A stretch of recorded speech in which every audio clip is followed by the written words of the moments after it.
সম্মানিত উপস্থিতি, ইতিহাদুল কুররা বাংলাদেশ দারুল হিকমা আইডিয়াল দাখিল মাদ্রাসা শাখায় পুরস্কার বিতরণ ও বিদায়ী অনুষ্ঠানে এই পর্যায়ে প্রধান অতিথির বক্তব্য নিয়ে আসবেন বিশিষ্ট শিক্ষাবিদ, বিশিষ্ট রাজনীতিবিদ, দারুল হিকমা আইডিয়াল দাখিল মাদ্রাসার সম্মানিত উপদেষ্টা, আজকের অনুষ্ঠানের সম্মানিত প্রধান অতিথি অধ্যাপক আব্দুল শহীদ খান সাহেবকে ওনার গুরুত্বপূর্ণ বক্তব্য প্রদান করার জন্য অনুরোধ করছি। বিসমিল্লাহির রহমানির রহিম। আজকের সভার সম্মানিত সভাপতি, এই মাদ্রাসার প্রধান, এই অঞ্চলের দ্বীনি শিক্ষা বিস্তারে অত্যন্ত আলোকিত নাম মুফতি জিয়াউল হক সাহেব, উপস্থিত পড়ালেখার গণমানুষের আন্দোলন সংগ্রামের অগ্রদূত আমার প্রিয় ভাই জামাত ইসলামী, বাংলাদেশ জামাত ইসলামী নায়েবে আমির জনাব ফয়সাল আহমেদ, উপস্থিত বাংলাদেশ খেলাফত মজলিসের সম্মানিত সহসভাপতি মাওলানা লুৎফুর রহমান সহ সমবেত সুধীমণ্ডলী, এই মাদ্রাসার সম্মানিত শিক্ষকবৃন্দ, ছাত্র অভিভাবকবৃন্দ, প্রিয় শিক্ষার্থীরা, আসসালামু আলাইকুম ওয়া রাহমাতুল্লাহি ওয়া বারাকাতুহু। সম্মানিত সুধীমণ্ডলী, প্রিয় শিক্ষার্থীরা, এতক্ষণ আপনারা যে আলোচনা শুনেছেন, এই সমস্ত আলোচনার কেন্দ্রে ছিলেন এই ছোট্ট সুনামীরা। আমার ধারণা আপনারা যারা এখানে বসে আছেন, প্রিয় শিক্ষার্থীরা, আমার কথা কি বুঝতে অসুবিধা হচ্ছে? হচ্ছে না? আপনারা কবিতা পারেন? কবিতা বলতে পারেন? কোন কবিতা? আয় ছেলেরা ফুলতুলিতে ফুলের মালা আমার বাড়ি। Very good. তাহলে তো সবাই কবিতা পারে। আমার কিন্তু এই রুমে ঢোকার পরে মনে হয়েছে এই মাদ্রাসাটা উদ্বোধন যেদিন হয় ওই দিন পড়ালেখার রাজনৈতিক অঙ্গনের দিকপালরা ছিলেন, আরো যোগ্য ব্যক্তিরা ছিলেন, পাশাপাশি আমিও এখানে উপস্থিত ছিলাম। জরাজীর্ণ পরিবেশে যাত্রা শুরু করেছিল 9 থেকে 10 মাস হবে বা 1 বছর বছর। আজকে এই মাদ্রাসায় সামান্য সময়ের ব্যবধানে যে ক্লাসরুমে বসে আমরা কথা বলছি, আমার কাছে মনে হচ্ছে এটা পড়ালেখার একটা শ্রেষ্ঠ ক্লাসরুম হিসাবে এই মাদ্রাসার প্রধান এটাকে উপস্থাপন করতে সক্ষম হয়েছেন।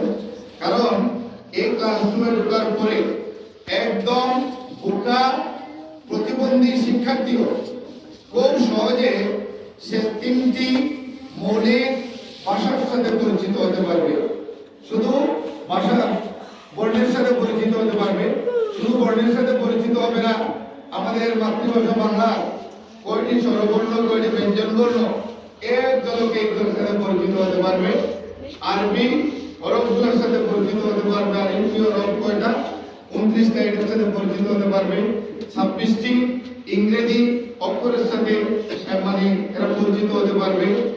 এভাবে এই ক্লাসরুমে একটা নান্দনিক দিক আছে, সামনে দুটা বৃক্ষের ছবি আছে।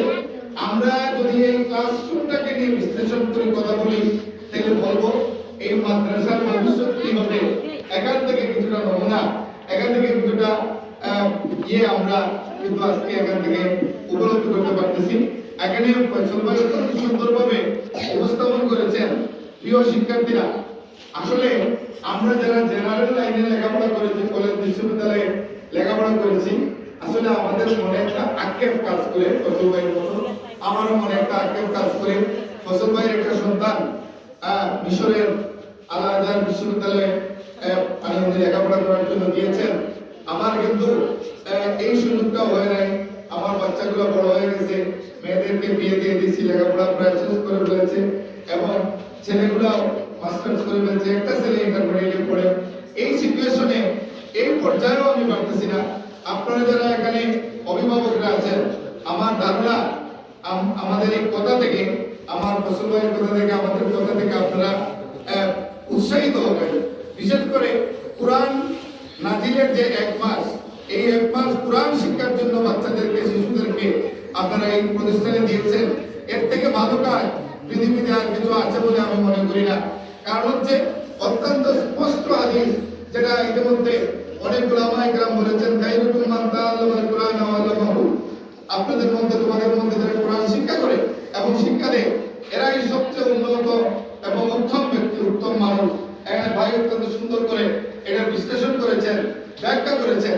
এই কারণে আমরা মনে করব মহাগ্রন্থ আল কোরআন পৃথিবীতে এসেছে বিশ্ব মানবতার মুক্তির জন্য, কোনো বিশেষ ধর্মের জন্য না। আমরা মনে করি ইসলাম ধর্মের মুক্তির সনদ হচ্ছে আল কোরআন, না, এটা ভুল ধারণা।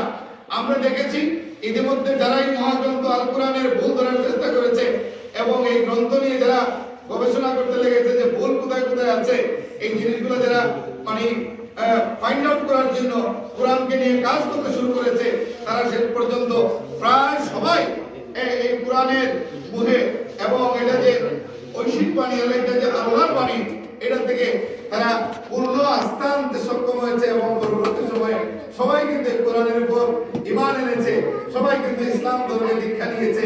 আমরা বড় বড় স্কলার যারা অপরাপর ক্ষেত্রে অপরাপর ধর্মের যাজক ছিল, অপরাপর ধর্মের পাদ্রী ছিল, অপরাপর ধর্মের সিদ্ধাচার্য ছিল, অপরাপর ধর্মের যারা পণ্ডিত ছিল, এদের মধ্যে অন্তত পক্ষে আমার জানার মতো 5 থেকে 7 জন স্কলারকে আমি জানি, যাদেরকে স্কলার বলা হতো। এরা কিন্তু মৌলিক লাইনে কিন্তু ফিরে এসেছে, কোরআনের বিশ্লেষণ করতে, ভুল করতে যে তারা কিন্তু আসলে ইসলাম ধর্মে দীক্ষিত হয়েছে এবং কোরআনের উপর ঈমান এনেছে। আমরা মনে করি আজকে এখানে 1 মাসে আপনারা যারা যা শিখেছেন, এটা কিন্তু কমপক্ষে আমরা যে সূরাগুলো দিয়ে নামাজ পড়ি এইগুলা যদি শুদ্ধ করে তোমরা শিখতে পারো, এটা তো বিরাট ব্যাপার। আমাদের মাঝে মাঝে সন্দেহ হয়, কারণ দ্বীনি শিক্ষা আমরা এতটুকু পরিমাণ নেওয়া সম্ভব হয় নাই আমাদের, কারণ মাদ্রাসায় পড়ি নাই। এখন আমরা চেষ্টা করতেছি জীবনের মধ্য পর্যায়ে এসে, বাসের পর্যায়ে আমরা এসেছি। জানি না আল্লাহ কয়দিন আমাদেরকে বাঁচিয়ে রাখবেন, যে আমরা কমপক্ষে এই জিনিসগুলো না জানলে, না শিখলে, আমাদের পৃথিবীতে আমাদেরকে দিয়েছেন, আমরা প্রত্যেকটা পরীক্ষায়, এখানে হুজুর যে পরীক্ষাটা নিয়েছেন মুফতি সাহেব, আপনাদেরকে পরীক্ষার হলে যাওয়ার পরে জিজ্ঞেস করেছেন মৌখিকভাবে, আপনি এটা বলেন, আপনি জেনেছেন যে এটাই আপনার এটার উত্তর দিতে হবে, কিংবা লিখিতভাবে দিয়েছেন।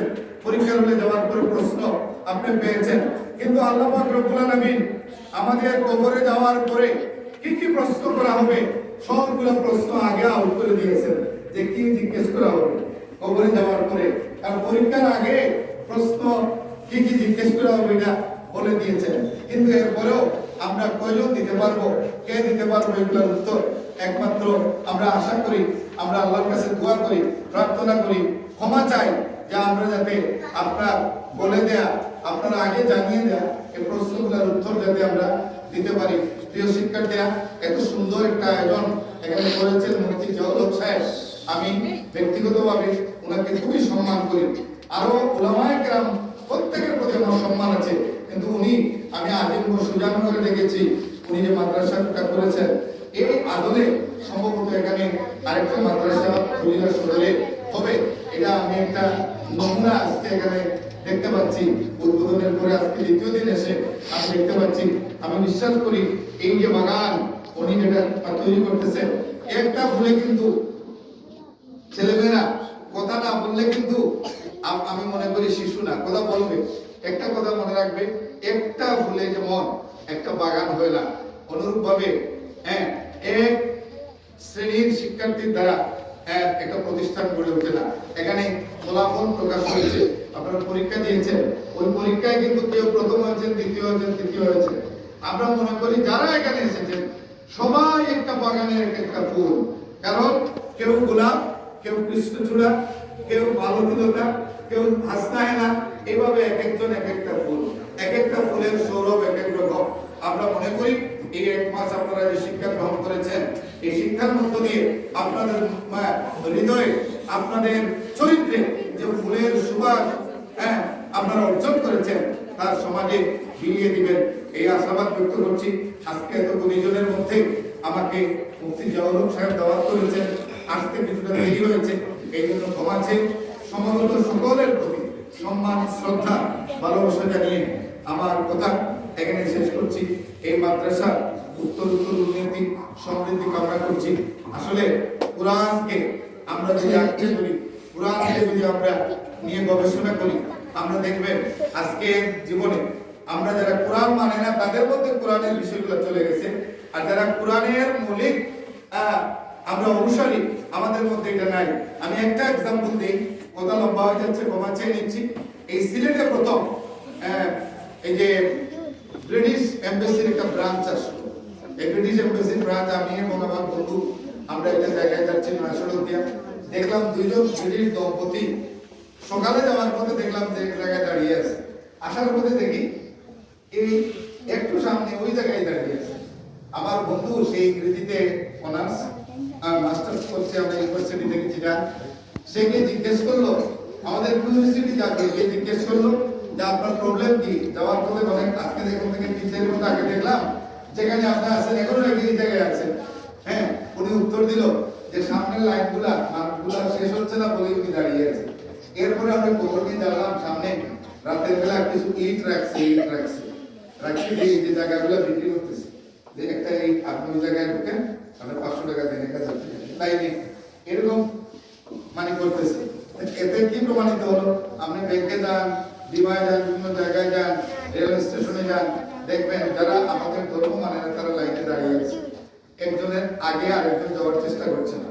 কিন্তু এই বিষয়টা তো কোরআনের শৃঙ্খলার কথা, এই জিনিসটা তো ইসলামের মৌলিক শৃঙ্খলার কথা। এটা কিন্তু আজকে তাদের মধ্যে স্বভাবের মধ্যে চরিত্রের মধ্যে চলে গেছে। আমরা এগুলো থেকে অনেকটা দূরে সরে যাচ্ছি। আমরা যেন এই আজকের এই দিনে, আজকে শবে কদরের দিনে আমি প্রথমে যেন এই জিনিসগুলো মেনে চলতে আল্লাহ পাক রব্বুল আলামিন আমাকে তৌফিক দান করেন, আমাদেরকে তৌফিক দান করেন, এই দোয়া চেয়ে আপনাদের কাছে আমার কথা শেষ করছি। আল্লাহ হাফেজ, সকলকে অসংখ্য ধন্যবাদ। বাংলাদেশ জিন্দাবাদ।